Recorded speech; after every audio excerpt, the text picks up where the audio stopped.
A child who is embraced by the village.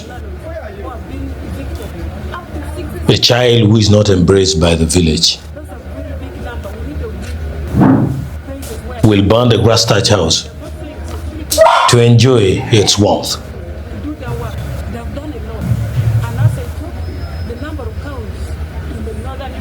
Trust is very delicate. It's always veiled and coated.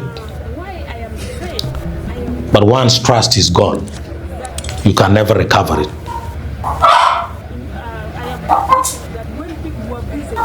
Betrayal, the most painful thing about betrayal is that it does not come from the people far from you. It comes from the people who once held your hands together.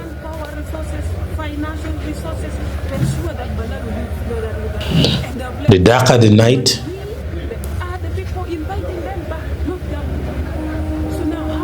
the closer the sunrise. The deeper the grief, the closer is God.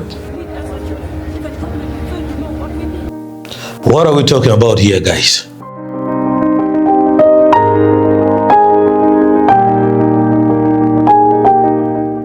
Welcome back to another unfiltered solo session.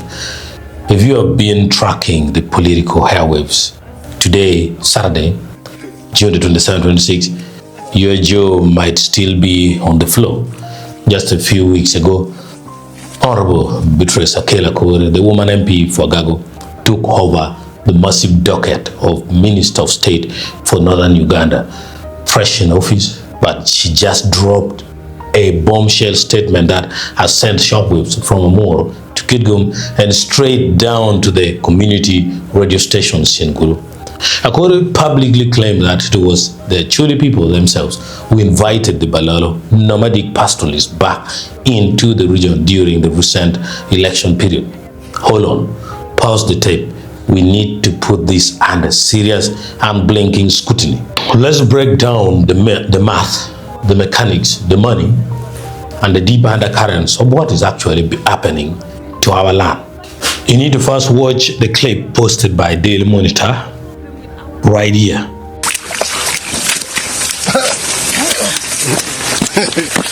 Those cattle keepers called Balaalo who have been evicted up to 67,000 cows. Those are very big number. We need to give praises where necessary. They've got security personnel are not paid to do their work. They've done a lot. And as I talk, the number of cows in the northern Uganda has reduced because of this implementation of this executive order. Let's start with the narrative versus the hard. Cold reality of statistics. Minister Akori proudly stated that 67,000 cattle have been successfully removed under Executive Order number 3, framing it as a massive, sweeping achievement. It's a lot they want us to think. But let's bring out the real ledger. Before this current eviction push, independent monitoring and local livestock records show that in Amoro district alone, just one single point of entry, the Balaalo arrived with an estimated 420,000 head of livestock. Do the math on your phone right now. 67,000 cows removed across the entire sub-region is barely 16% of the herd inside just one district. Saying 67,000 is a lot, while over 350,000 cows are still grazing down the crops of local farmers in Amoro alone isn't a victory speech. It's an irony covered up in a good, beautiful first statement. The scale of the eviction is completely mismatched with the scale of the occupation. And why I am saying I am quite leakage that immediately I am quite leakage that when people were busy in campaigns and were not focusing on what is happening, that's when the fellow Accuses are the one inviting them. This is not the problem of the cattle keepers. It's a problem with our community. They are the one inviting them back. The president has said let them leave, and he has put in resources, manpower resources, financial resources to ensure that Balaalo will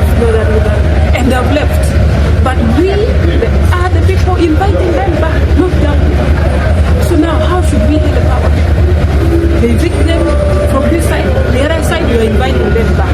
This is a problem. And now we even don't know what we need as a church. Even government, we fail to know what we need. Because these people cannot come when they're not invited. They go where? So now, will they still blame government? They evicted almost all of them. They have gone. And now they're suddenly coming back. Will they still blame government? We blame ourselves. So we need to style up as children.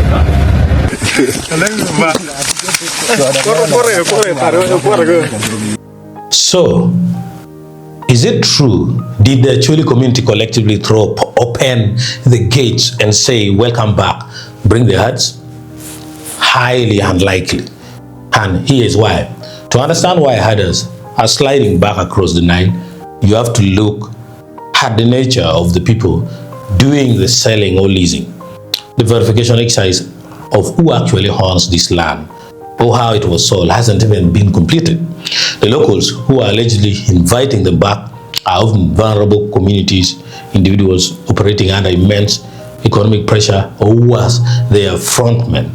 We are talking about sophisticated, deeply connected external cartels, potential mafias who use immense financial leverage to exploit the gaps in our post-war recovery.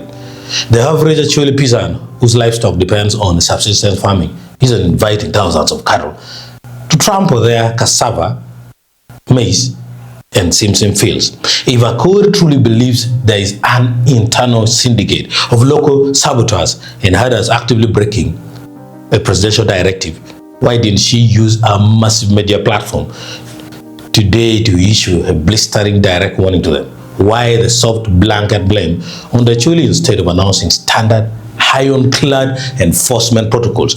Why didn't she say we are executing immediate public auctions, holding local saboteurs legally accountable, and arresting corrupt officials? The silence on actual enforcement speaks louder than the blame.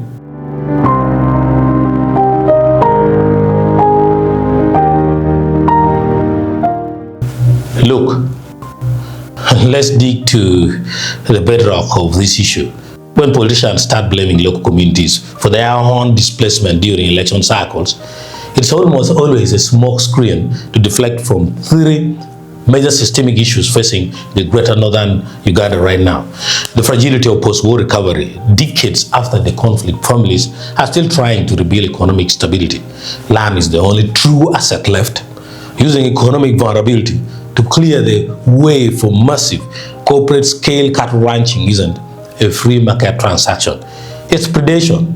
Secondly, the vulnerability of a customer land. Acholi land is overwhelmingly held under customer tenure. It belongs to the community, the clans, the future generations. Because it lacks individual commercial titles, it is the primary target for powerful actors who want to lease out square miles of land through backdoor deals bypassing the community's consent. Thirdly, the mineral cover-up. This is the part people whisper about in the market, but we need to say it loud. Look at the maps of the sub-region. The very areas experiencing the highest friction over Balaalo grazing, pockets of Amor, and areas stretching toward the wilderness are sitting on massive unexploited minerals. We are talking about confirmed oil reserves, graphite, uranium, and high-value base metals. When you flood an area with hundreds of thousands of roaming cattle, create endless local land conflicts, and destabilize local agriculture, you depress the value of that land. You distract the population. You make it incredibly easy for powerful cartels to secure long-term access to the surface rights under the disguise of commercial farming, while the real prize lies deep beneath the soil.